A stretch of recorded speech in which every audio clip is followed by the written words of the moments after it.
Visakhapatnam corporation 98వ వార్డులో అంతర్జాతీయ మహిళా దినోత్సవం సందర్భంగా కర్రీ అప్పల స్వామి చారిటబుల్ ట్రస్ట్ ఆధ్వర్యంలో పారిశుద్ధ్య మహిళా కార్మికులకు వారు చేస్తున్న సేవలను గురించి ఘనంగా సన్మానించారు. ఈ సందర్భంగా వారికి చీరలు, స్వీట్లు పంపిణీ చేశారు. ఈ సందర్భంగా ట్రస్ట్ అధ్యక్షుడు కర్రీ అప్పల స్వామి మాట్లాడుతూ అక్కా చెల్లెలమ్మకి మహిళా మండలకు అంతర్జాతీయ మహిళా దినోత్సవ శుభాకాంక్షలు తెలియజేశారు. స్త్రీలు ఎక్కడైతే గౌరవించబడతారో అక్కడ దేవతలు పూజించబడతారని అన్నారు. నేటి నవయుగంలో మహిళలు ప్రతి రంగంలో దూసుకొని పోతున్నారని, మహిళలు మరింత ఉన్నత శిఖరాల్లో చేరుకోవాలని ఆకాంక్షించారు. ఈ కార్యక్రమంలో ట్రస్ట్ సభ్యులు కర్రీ సత్యబాబు, బోర ప్రసాద్ రెడ్డి, పాలూరు సూరిబాబు, నరవాల అప్పారావు, కప్పర గణేష్, మంచి భీమా, మానస సాయి, కంపర సురేష్, నెక్కిడాపు చంటి, ఎం సత్యనారాయణ, రమణ నాయుడు తదితరులు పాల్గొన్నారు.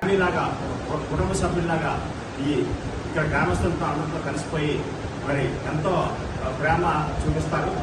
అలాగే ఎంతో సేవలు కూడా చేస్తారు. మరి అటువంటి వారికి ఈరోజు మరి చిన్న గుర్తింపుగా శ్రీ కర్రాపురం చారిటబుల్ ట్రస్ట్ తరఫున వారికి చిన్న సన్మానం, శారీలు పంపిణీ చేయడం జరిగింది. ముఖ్యంగా వీరి సేవలు చెప్పాలంటే కరోనా విపత్తు సమయంలో మరి ఎవరు కూడా ఇంటి నుంచి బయటకు రాని సమయంలో కూడా వీరు రోడ్డు మీదకి వచ్చి మరి గ్రామాన్ని అంతా పరిశుభ్రంగా ఉంచారు.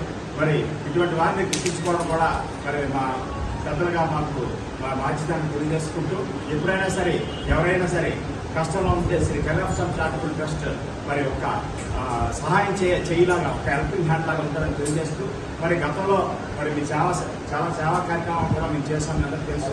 మరి ఎప్పుడు కూడా గ్రామస్తులందరూ కలుపుకెళ్ళి ఎవరైనా పేద విద్యార్థులు కానీ ఎవరైనా కష్టంలో ఉంటే వారు ఆదుకోవడానికి మరి ఈ ట్రస్ట్ ముందుంటుందని తెలియజేస్తూ ఈ అవకాశం ఇచ్చిన వరహాలక్ష్మీ నరసింహస్వామి గారికి, మా పెద్దలకు, ఈ గ్రామంలో నాయకులకు, గ్రామస్తులందరూ కూడా వారికి నమస్కారం.